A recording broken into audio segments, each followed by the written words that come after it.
Hey, Shalom out.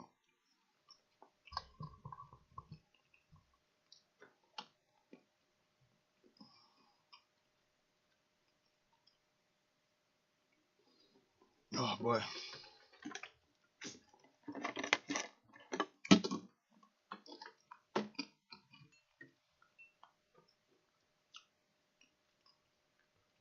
Yeah, I'll just wait. See how many brothers come back in before I start again. Yeah, basically I was worried I was gonna run out of time, but I made a phone call and I'm good. So I think I'm gonna have enough time to deal with legal age. So while the spirit's on me, I'm just get the work done. And that's what we do here at Great Millstone. We minister. We serve the people, man. We bring out the edification responsibly, you know, bring out the truth. We just gotta eat a couple of these nuts, man. I'm hungry, bro. And dehydrated. Oh, man.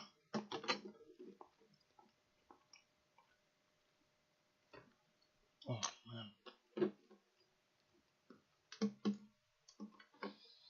man.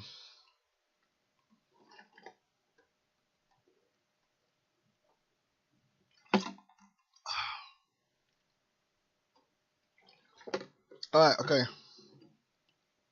So, of course, first I'd like to give all praise unto Yahweh Shem Yahushai, and double honors unto the apostles and the elders at the Great Millstone, and honor to you brothers out there in the highways and the byways teaching this word in all sincerity and in truth. And shalom to you brothers out there that's listening and learning and supporting the ministry, and to the sisters as well. Now this is gonna be a part 2 of marriageable age, legal age, spiritual discernment. This part is gonna go more into the legal age and how legal age and marriageable age are two different things. And there's a reason why legal ages are set up within society. A society can set up legal ages. Alright, and we had legal ages in ancient Israel, and we have to understand the difference. Because just because you are deemed legally within society to be not up to an age to be able to do something, or to be mandated to do something, that doesn't mean you're not a man, or that doesn't mean you're not a woman. That's a completely different thing. Being a man or a woman is biological and directly linked with your sexual maturity. Okay, so before we get into the legal age, I just want to read this. So let me bring it up on the screen. Okay, so please note, the subjects discussed in this show are for your education regarding Hebrew culture.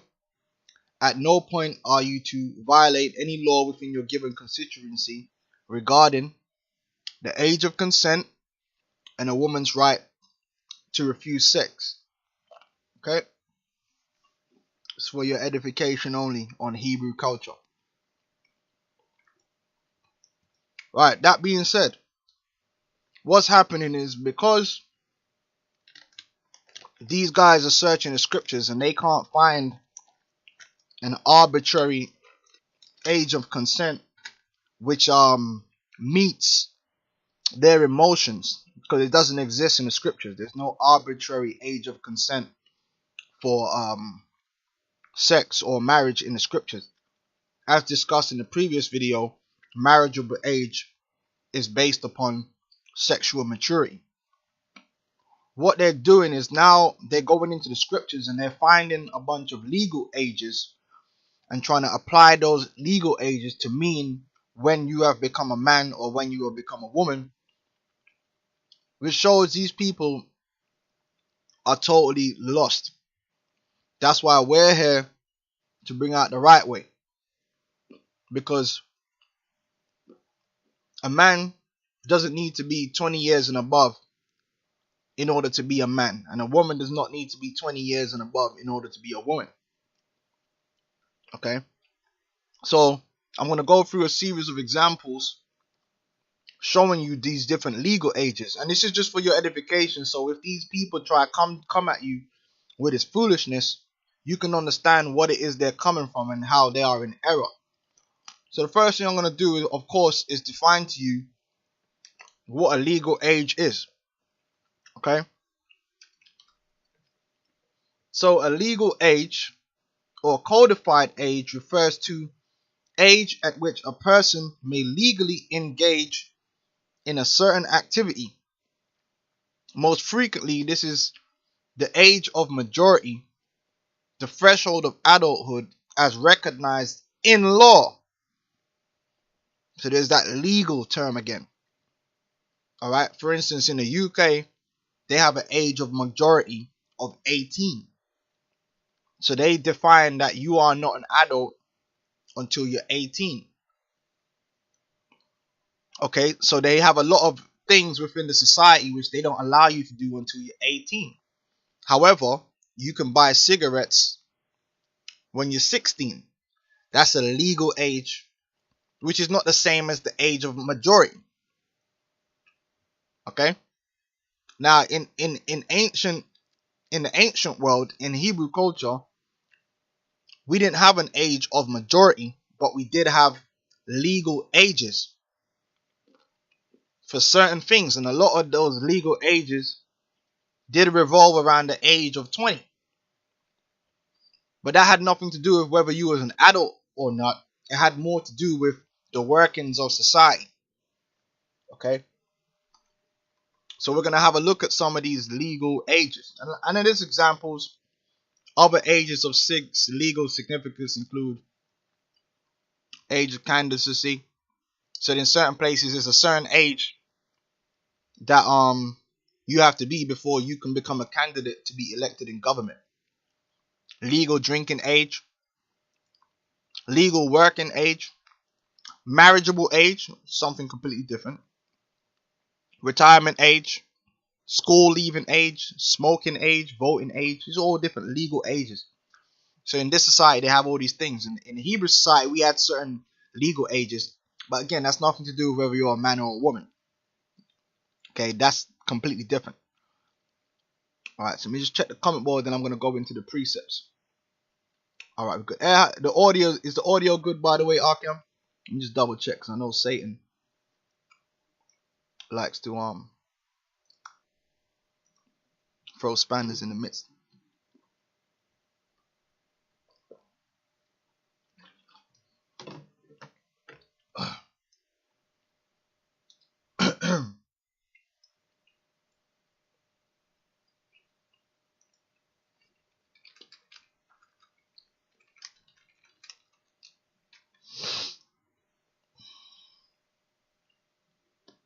Oh. Okay, Khan. So let's get into some examples. Now, let's get numbers 1. Okay, now we have to understand that Israel had a system militarily. Okay, when Israel was coming out of Egypt, we were in the state of preparing for war. The Lord spoke about Israel coming out of Egypt in their armies, which the army comprises of men. But there are certain things you have to have in order to be eligible to be in the army of Israel. One of those things is age. One of those things is you have to be able-bodied. So if you were too elderly, if you had a disability, you weren't eligible to be in the army for obvious reasons. All right, so I'm going to read down, which says, "And the Lord spake unto Moses in the wilderness of Sinai, in the tabernacle of the congregation, on the first day of the second month, in the second year after they were come out of the land of Egypt, saying, Take ye the sum of all the congregation of the children of Israel, the sons of Israel, after their families by the house of their fathers, and the number of their names, every male by their polls," because the armies of Israel is inhabited by men. Okay, women were not eligible to be in the army. Okay, we didn't have women in our army. unlike today in this man's system. From 20 years old and upward, all that are able to go forth to war in Israel. So you had to be able-bodied. Okay, so you had to be over 20 and you had to be able-bodied.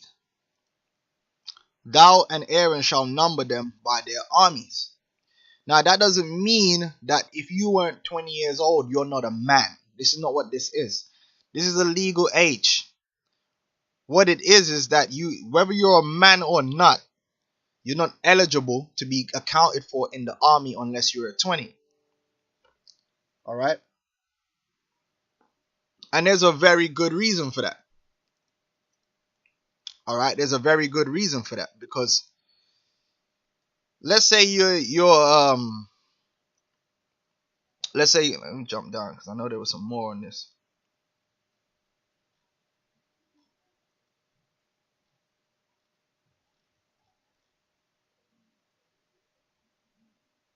Yeah, let me get this real quick. After they numbered them, it says Numbers 1 and 45. So were all those that was numbered of the sons of Israel by the house of their fathers from 20 years old and upward, all that were able to go forth to war in Israel. Okay, and there's a reason why the Lord set up that you got to be 20, because the first 12 or 13 years of your life, you spend most of that time shitting yourself. You know what I'm saying? You know, like 3-year-old, 4-year-old, 5-year-old, there ain't really much going on. It's really towards, I would say, 9, 10, 11, where your mind is starting to change a little bit, where you start to be able to understand proper instruction and learn, and you start to be able to use your body a certain way. Alright, you can run properly, you know, things like that. Alright, you've been on the earth long enough, your motor functions are getting better. Nevertheless, when you get to like puberty and you become a man, because when you get to puberty, you become a man. For a woman, you become a woman. You are a very young man. Alright, not only are you very inexperienced, but physically, okay, you're raw, you're young. You probably weigh, if you're in shape, and we're not talking about obese motherfuckers, if you're in shape, you probably weigh between 8.5 to 9 stone, depending on your height. Depending on your height, you probably weigh 8 stone, 8.5 stone. You're a young man. You still got some growing to do. But you are a man at this point. This is the facts. You are a man. You're sexually mature, but you're a young man. The next couple of years, what you need to do is gain experience. Let's put it in the aspect of war. You cannot throw a young 13-year-old boxer in the ring with Sean Porter, Kell Brook, Errol Spence, whatever the case may be, because they ain't gonna have enough weight, man. They're young men. They're inexperienced. Not only are they inexperienced, they haven't had sufficient time to hone their skills, but they also have a very low weight, which in warfare, weight does matter. What happens is that over the years, once you become a man, you do more training as a man. The Lord set it up where you're allowed to build yourself up until the time when you're 20. And by the time you're 20, you're a much stronger man, a much more refined man, and obviously more suitable to go to war than when you was 13, 14, 15. By then you probably weigh, depending on your height, you probably weigh about 12 stone, 11.5, 12 stone. You're much weightier. You got much more muscle. You're much more experienced with your skills. Alright? Which is why the Most High set up this legal age of 20. And it only makes sense militarily. Alright? This is how you get understanding. It doesn't mean that you weren't a man until you became 20. It just simply means you wasn't a man that was eligible to go to war because you still had a lot of learning to do. You still had growing. That's got nothing to do with marriage and nothing to do with sex. It's to do with war. And like I said, you can still see that today. That's why they don't throw 14-year-old NFL prospects in the NFL with the grown ass men, because them guys are more experienced, more skilled, okay, and they got more muscle because they've been alive for longer. They've been men for longer. All right, and you can see that with basketball. You can see that with boxing. All right, let me hit the comment board, and then I'll move on with the point. All right, beautiful. So then what they say is that, oh, the next thing they'll try and say, well, you're not held accountable for your actions until you're 20 years old, because the Lord only killed those that were 20 years old and upward in the wilderness, and anyone below 20, they weren't killed because they were children. That's also an error. And I'm going to explain to you why the Lord killed everyone above 21 years old. Because they were the ones that were supposed to go to war. They were the ones that were scared and murmured against the Lord. All right, it wasn't for those that were under 20, even though they were men, to go to war. We just read that. The ones that were eligible to go to war were 20 years old and upward, which is why the judgment came upon them. Numbers 14 and 29. Your carcasses, in fact, let me start from verse 26. It says, and the Lord spake unto Moses and Aaron, saying, how long shall I bear with this evil congregation which murmur against me? I have heard the murmurings of the sons of Israel, which they murmur against me. Say unto them, as truly as I live, saith the Lord, as ye have spoken in my ears, so will I do. Because they were murmuring about having to go and fight them heathens. Now the ones that didn't have to go fight, they weren't murmuring. It wasn't their responsibility to fight. It was the ones who had to go fight that were murmuring, that were doubtful, that were showing a lack of faith. Except for Joshua and Caleb.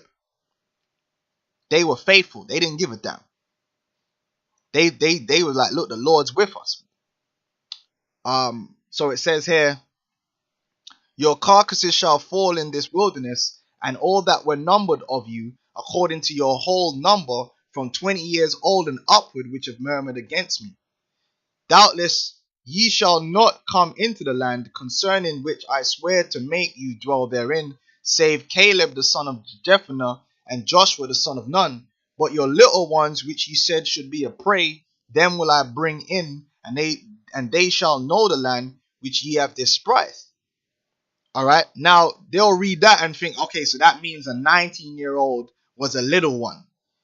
No, you have to have understanding, man. They were scared for the young ones, obviously. Okay? But that doesn't mean that a 19-year-old is a little one and then a 20-year-old is a big one. That shows you people, like, that's what I'm saying, you people got to have spiritual understanding of what is going on. The young men, right, and the children were spared. The children were spared. They were going to kingdom. The young men were spared because they didn't murmur against the Lord, because it wasn't on them to go and fight. That doesn't mean they weren't men.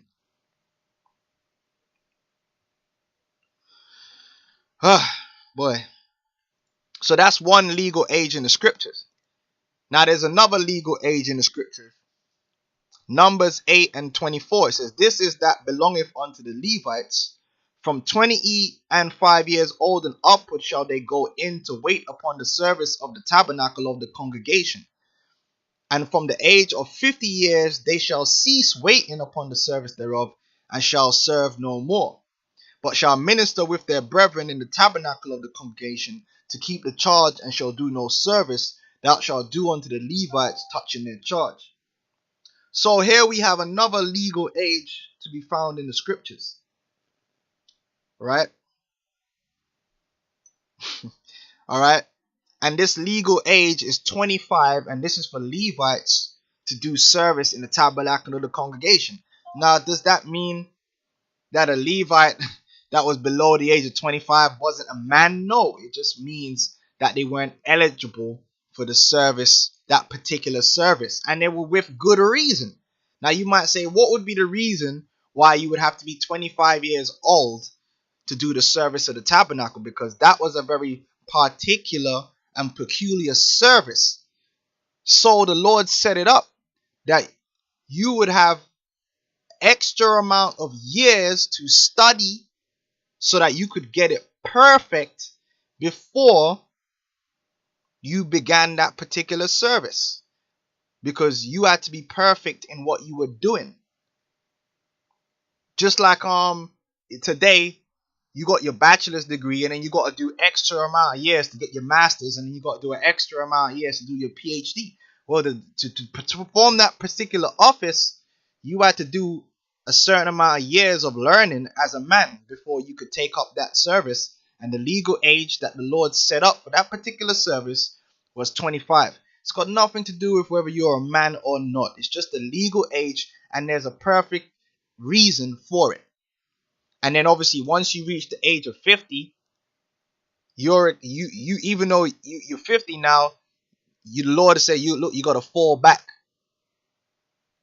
You're going to be dropping in energy. You know what I'm saying? Now you do something else among the people in the tabernacle. You probably help teach the guys that were under 25 the service. Okay? Legal age. Nothing to do with whether you're a man or a woman yet. Okay? Again, Numbers 4:1. And the Lord spake unto Moses and unto Aaron, saying, take the sum of the sons of Kohath from among the sons of Levi after their families by the house of their fathers, from 30 years old and upward, even until 50 years old, all that enter into the host to do the work of the tabernacle of the congregation. This shall be the service of the sons of Kohath in the tabernacle of the congregation about the most holy things. So even this honor, this office was so of high regard that you had to do, compared to the other service, you had to be an extra 5 years older in order to do this particular service. Now, does that mean that before that you was not a man?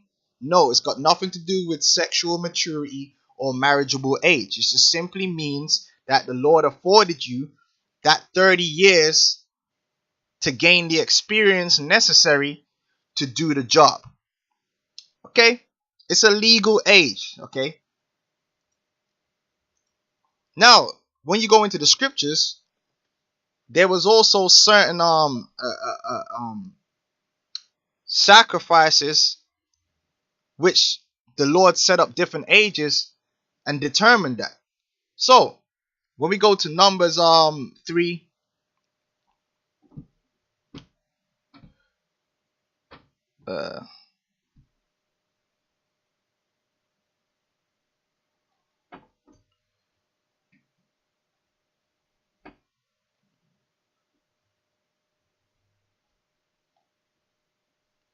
am I in the right one?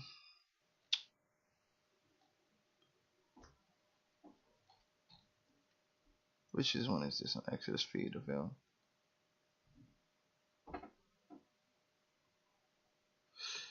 Oh man, I think this thing messed up. Just give me a second here. Yeah, there we go. Okay, so that's one. This should be one here as well in Numbers 3.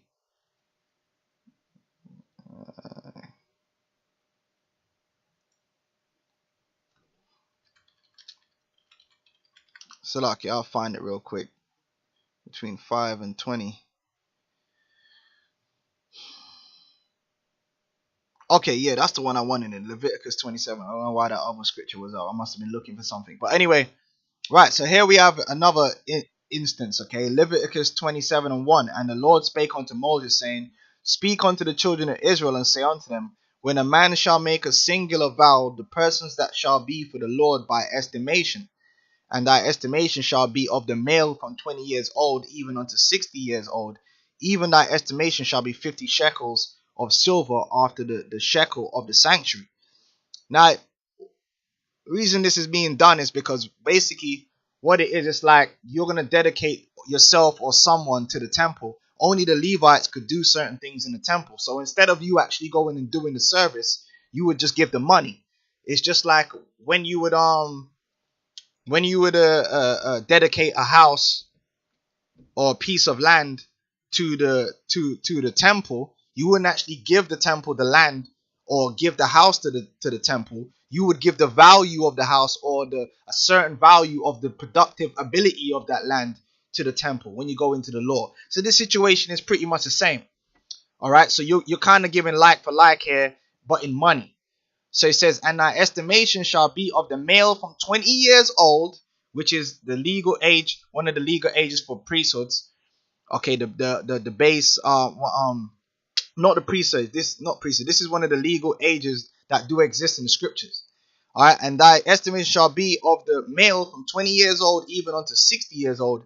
Even thy estimation shall be 50 shekels of silver after the shekel of the sanctuary. So the Lord put a separation here.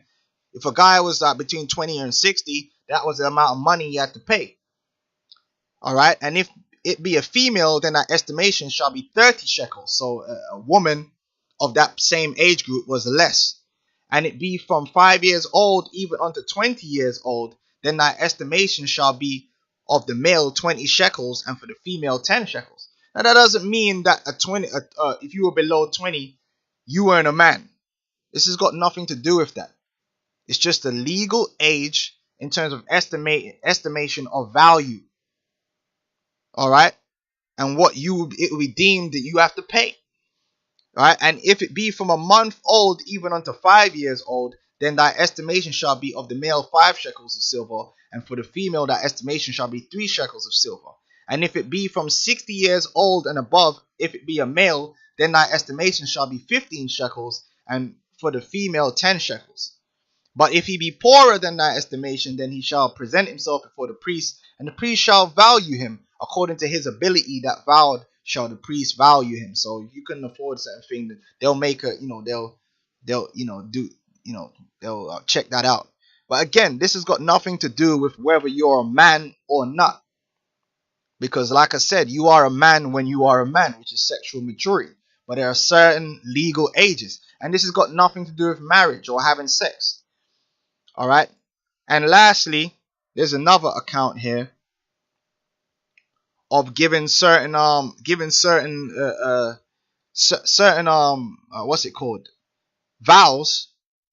You weren't eligible to give that vow if you were below 20, and again, there's a good reason for this, because a young man coming up to that age, he ain't gonna have a lot. He's a young man. He's only, if you're like 30 years old, you've just become a man. You ain't established, man. You haven't built up much for yourself. Again, that's why the Lord allows you that time. That doesn't mean that you're not a man. It's got nothing to do with whether you're a man or not. It's about your position in society and your economic viability to do with this particular thing. In this case, a vow. All right, the Lord made it easier for a young man to come up. Unlike this society, they make it harder. In the Israelite society, they made it easy for you as a young man to get on your feet, so to speak. So there were certain things that you weren't burdened with. That doesn't mean you are not a man yet. It just means you got it a little bit easier. Okay, it's Exodus 30 and 12. When thou takest the sum of the sons of Israel after their number, then shall thou give every man a ransom for his soul unto the Lord when thou numberest them, that there be no plague among them when thou numberest them. This they shall give every one that passeth among them that are numbered, half a shekel after the shekel of the sanctuary. A shekel is 20 gerahs, and half shekel shall be the offering of the Lord. Every one that passeth among them that are numbered from 20 years old and above shall give an offering unto the Lord. The rich shall not give more, and the poor shall not give less than half a shekel when they give an offering unto the Lord to make an atonement for your soul. So this is a situation, but that doesn't mean that if you were below the age of 20, you wasn't a man. That is ridiculous. That is stupid. You're not understanding what's going on in these various situations. They're legal ages, and they're set up for a reason to do with whatever is going on socially. It's got nothing to do with sex and your marriageable age and you actually being a man. That's ridiculous. Okay? Otherwise, there would be a law specifically saying that you're not a man until you're 20. That's not in the scriptures, man. All right, so I just wanted to go over these different legal ages, man, and show what they're really talking about, man. And it doesn't mean that a woman's not a woman until they're 20 and a man's not a man until they're 20. All right, they were young. Once you hit puberty, you're a young man and you're a young woman of little experience. And you were, in certain cases, you were not eligible to certain things, so you could build yourself up. But you were eligible for marriage, okay? Because you are a man and you are a woman. You've transcended from childhood. All right? It's just true. So I think that's pretty much all I wanted to make the point on that. Yeah, Job 14:7, gird up thy loins now like a man, I will demand of thee, and declare thou unto me, man. Yeah, you become a man, man. So you see these guys, they're going to come with this bullshit talking about 20 years old is when a woman can get married. That's not in the scriptures. There's nowhere in the scriptures that says a woman can only get married when she's 20 years old and above. That none of these scriptures is talking about when you can get married. All right. Otherwise, in 1 Corinthians, Paul would have made it clear that the woman has to be 20 years and older. He didn't say that. He said once she passed the flower of her age, which is according to nature. All right. All right. So there weren't no such thing as adolescence. However, even though you was a man, even though you were into adulthood, there were certain things that, you know, you weren't eligible for, certain payments you didn't have to pay, because for a good reason, man. All right. And then there were certain things you couldn't do even after certain ages because you needed to build up experience, and that's what it is. All right. It's very simple, easy to understand. I don't see what the confusion is, but I mean, these guys, they just want to argue. Okay, I'm not going to say no more on that. So there's nothing else. I'm going to say shalom, and I hope brothers were edified on this point. Shalom.